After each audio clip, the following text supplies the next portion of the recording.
Setelah membunuh saudaranya Habil, akhirnya Qabil pergi meninggalkan Nabi Adam dan keluarganya ke suatu lembah yang sangat jauh.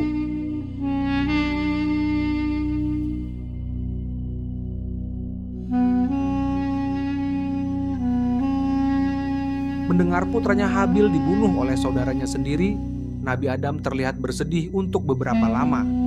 Kemudian Allah mengutus seorang malaikat untuk memberitahukan kabar gembira akan lahirnya seorang anak laki-laki untuk menggantikan Habil.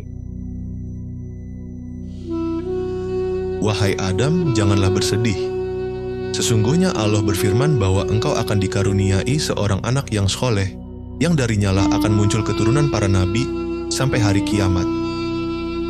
Tandanya ialah dia lahir tidak memiliki saudara kembar.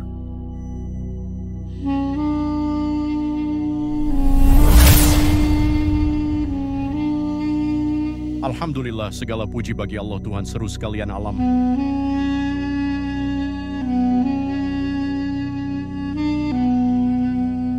Tidak lama kemudian, Siti Hawa mengandung. Saat mengandung, dia tidak merasa berat dan payah. Saat melahirkan pun Siti Hawa tidak merasakan kesusahan. Anak itu lahir sendirian tanpa saudara kembar, tidak sebagaimana anak-anak Nabi Adam yang lain. Dia diberi nama Shits, yang berarti karunia.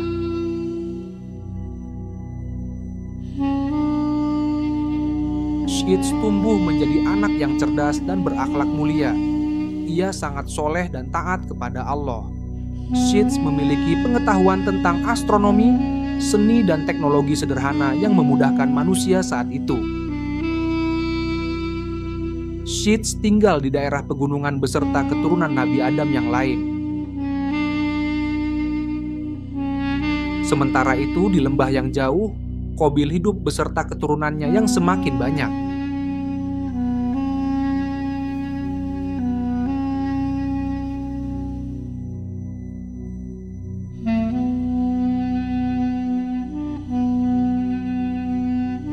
Saat itu manusia dan jin masih bisa berkomunikasi satu sama lain secara leluasa. Setan dari golongan jin yang ingin menyesatkan manusia mendatangi keturunan Qabil. Maukah aku tunjukkan kepadamu sesuatu yang sangat indah? Apa itu? Tunjukkanlah padaku. Ini adalah seruling. Aku membuatnya untukmu. Dengarkanlah suaranya yang sangat indah.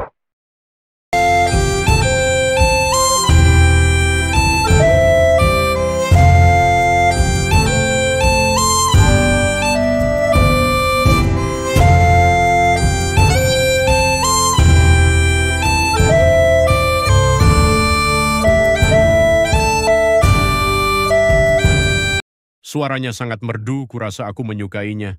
Maukah kau mengajarkannya pada kami? Tentu saja saya akan mengajarkannya kepada kalian dengan senang hati. Akhirnya setan mengajarkan bagaimana memainkan seruling dan menyebarkannya kepada orang-orang dari keturunan Qabil.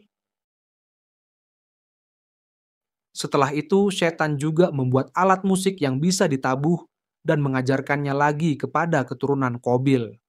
Akhirnya banyaklah dari mereka yang bisa bermain musik dan memainkannya secara bersama-sama. Kemudian mereka mulai bergoyang menikmati musik itu dan membuat suatu tarian. Mereka menari dan bernyanyi sampai melupakan perintah Allah.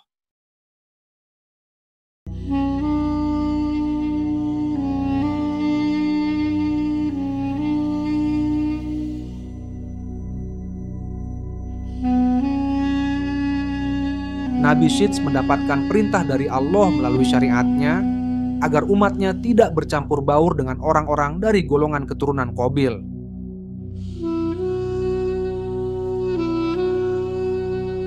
Setan kemudian mendatangi mereka dengan menghembuskan keraguan pada syariat Allah. Mereka mulai mempertanyakan hukum Allah. Mengapa kita dilarang bergaul dengan keturunan Qabil? Bukankah mereka saudara kita juga? Apa hikmah perintah ini? Apa alasannya? Seburuk itukah mereka hingga kita dilarang bergaul dengan mereka? Suatu saat beberapa orang laki-laki dari pegunungan turun untuk suatu keperluan dan mereka mendengar suara yang indah yang belum pernah mereka dengar sebelumnya. Suara apa ini? Sangat indah, aku belum pernah mendengarnya. Ayo kita cari dari mana asal suaranya.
Pemandangan yang luar biasa.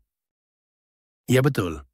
Kurasa kita perlu mengajak saudara-saudara kita yang lain untuk ikut melihatnya. Aku yakin mereka akan menyukainya. Akhirnya beberapa orang lelaki dari kaum Nabi Syith turun dari pegunungan untuk melihat permainan musik dari keturunan Qabil. Mereka begitu terpesona melihat wanita-wanita yang sangat cantik sedang menari. Wanita-wanita dari keturunan Qabil juga terpesona dengan ketampanan para lelaki dari kaum Nabi Syith. Selanjutnya mereka bercampur baur dalam bermain musik dan menari. Lelaki kaum Nabi Syith jatuh hati kepada wanita keturunan Qabil. Begitu juga sebaliknya. Akhirnya mereka melakukan pergaulan yang dilarang oleh Allah. Inilah awal mula terjadinya kemaksiatan antara laki-laki dan perempuan.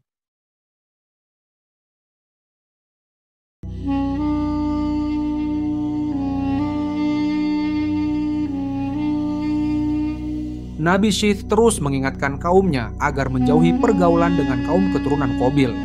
Namun sebagian pemuda dari mereka tetap tertarik untuk mengikuti hiburan-hiburan yang dilaksanakan oleh kaum keturunan Qabil.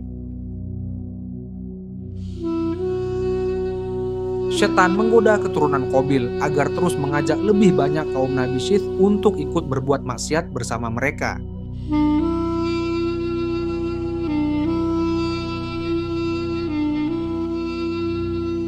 Keturunan Qabil pun mengajak kaum Nabi Syith untuk bergabung dalam perbuatan dosa dan kemaksiatan. Bahkan mereka mulai berani menyerang kaum Nabi Syith untuk memperoleh pengikut yang lebih banyak.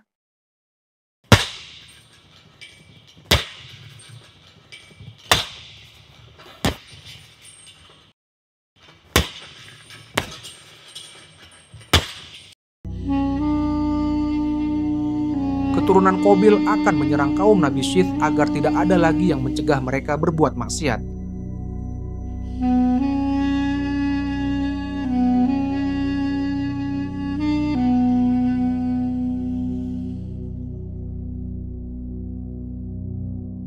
Nabi Syith kemudian mengumpulkan pengikutnya untuk bersiap melawan kaum keturunan Qabil, hingga terjadilah perang pertama dalam sejarah umat manusia.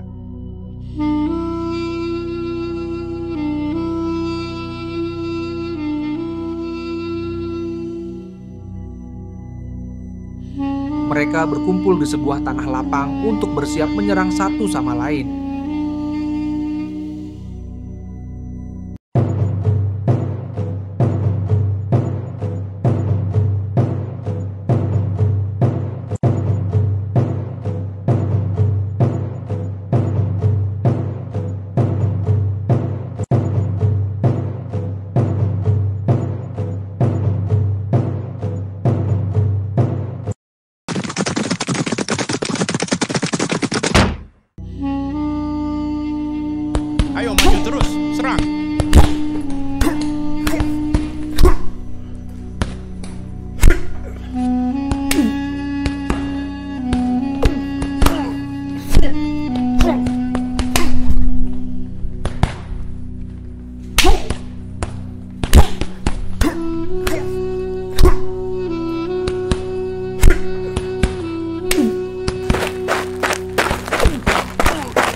Meskipun memiliki jumlah yang lebih sedikit, pasukan Nabi Syits berhasil mengalahkan pasukan keturunan Qabil yang durhaka.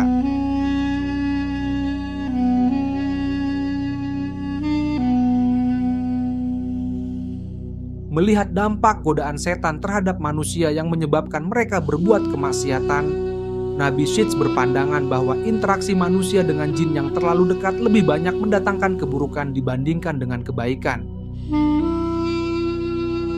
Maka ia berdoa kepada Allah agar memisahkan alam jin dengan alam manusia. Allah mengabulkan doa Nabi Syits. Dipisahkannya lah alam jin dengan alam manusia.